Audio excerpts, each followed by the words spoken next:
Ceramics is a definition for anything that you work with clay. So you could use ceramics in pottery, in industry.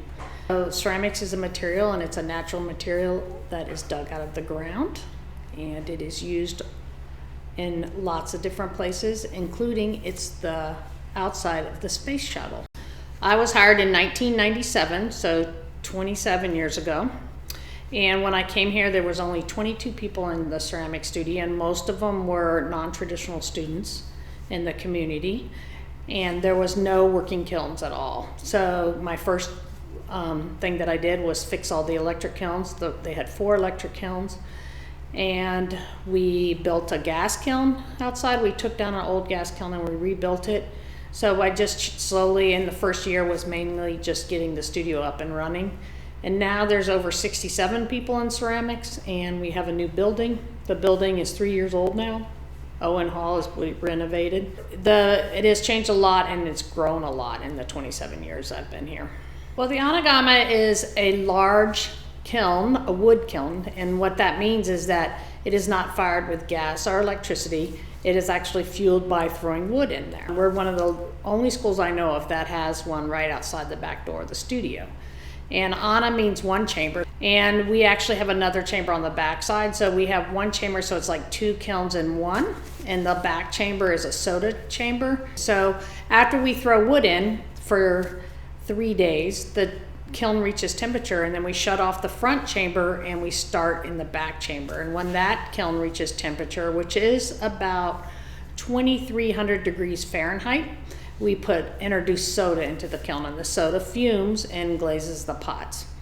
So with a wood kiln, it's a little different than an electric kiln or a gas kiln. You cannot leave it. So we have to have shifts of 4 people firing the kiln at all times, and the students take turns for 4 hours each time. And we have to constantly throw wood in there. If you stop at any time, the kiln will drop temperature.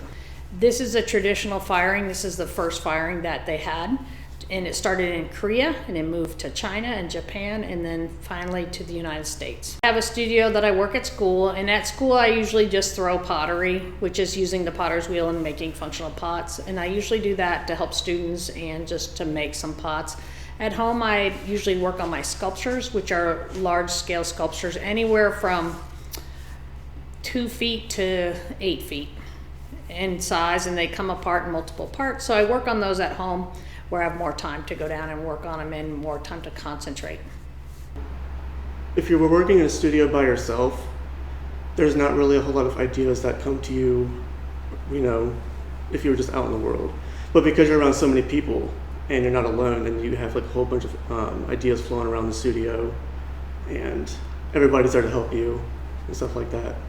So the piece that's in the lobby right now, I really like that piece. It's one of the favorite pieces I made in the last 2 years, I'd say. I've made pieces that are like 23 feet tall, and they all fit together in parts. So my pieces are really large, so I learned to only make sections that will actually fit in the electric kiln. So I've learned to like how to put things together in like a big tinker toy, and I really enjoy fitting things together. It's one of the things I enjoy the most about ceramics. Right now I'm working on a series of towers that are inspired by the Russian Kremlin.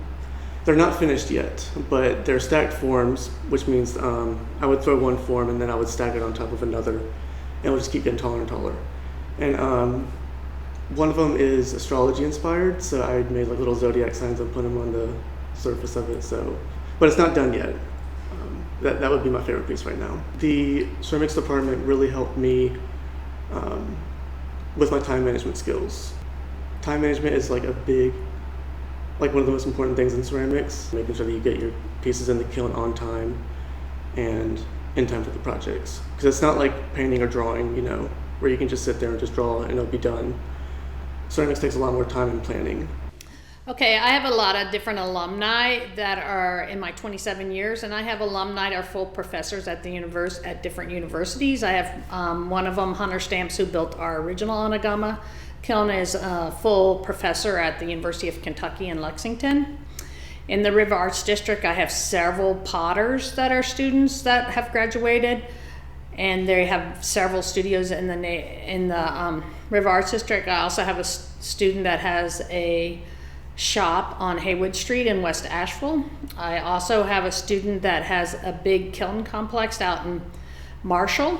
I feel like our ceramic program has fed Western North Carolina with a lot of ceramic artists.